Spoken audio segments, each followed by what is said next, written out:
start. This resolution, as I find it, has two parts.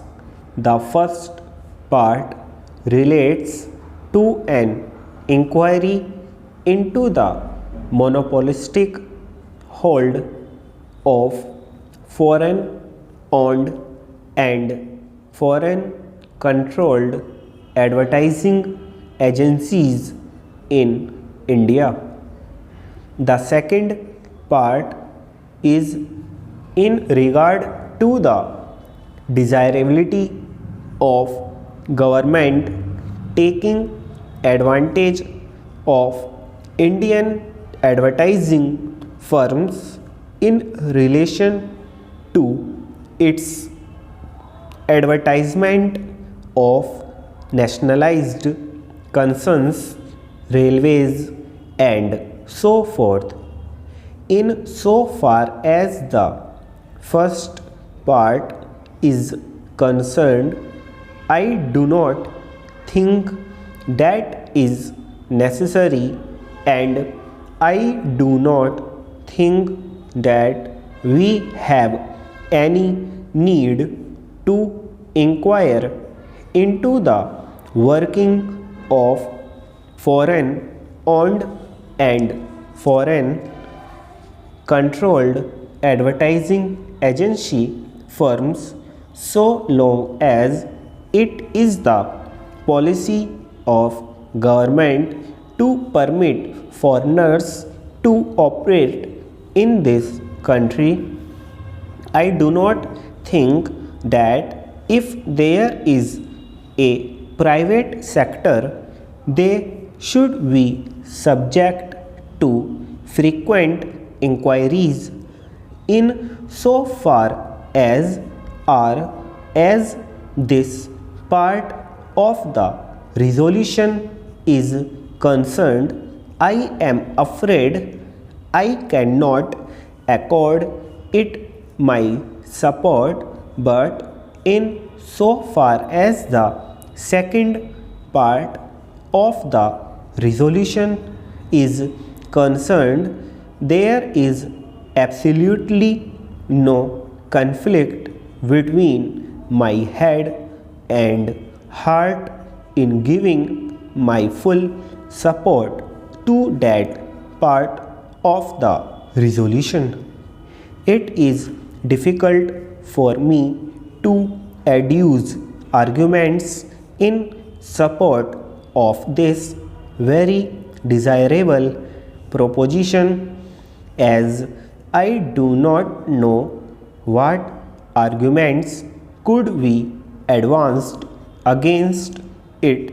I should have liked very much Dr. Keskar to speak first if he were opposed to it, because I think that any reasonable person should support it, but the likely objections may be these, and I am trying to analyze them.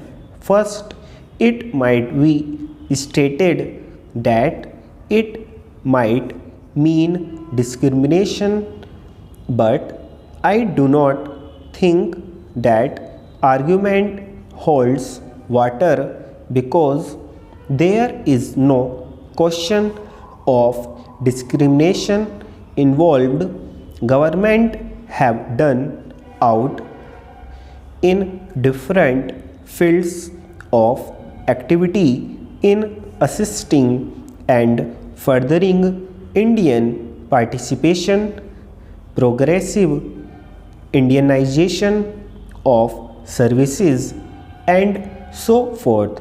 Even in the tea industry, I believe the government is trying to break the monopoly of foreign tea broking firms by supporting the rise of Indian firms in the tea broking business, which is a very specialized and a kind of monopolistic business. So I do not think that Mr. Dr. Keskar would advance that argument at all, because that is a preposterous argument. The second argument may be that we have not firms of sufficient quality and standard.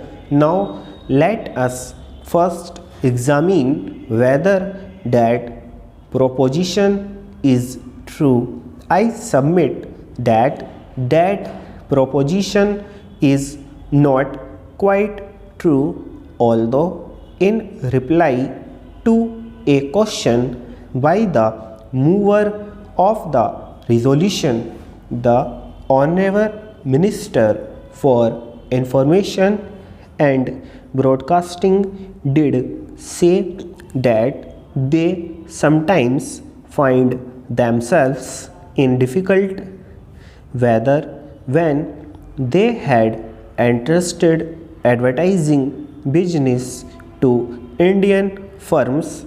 Now, I do not know if you are aware that one of the most important advertisements that appear in papers is that of the tea board, and that advertisement is, I think, by an Indian agency. I do not think that anybody here would contend that the art quality attained by the firm which is entrusted with this advertisement work is stopped.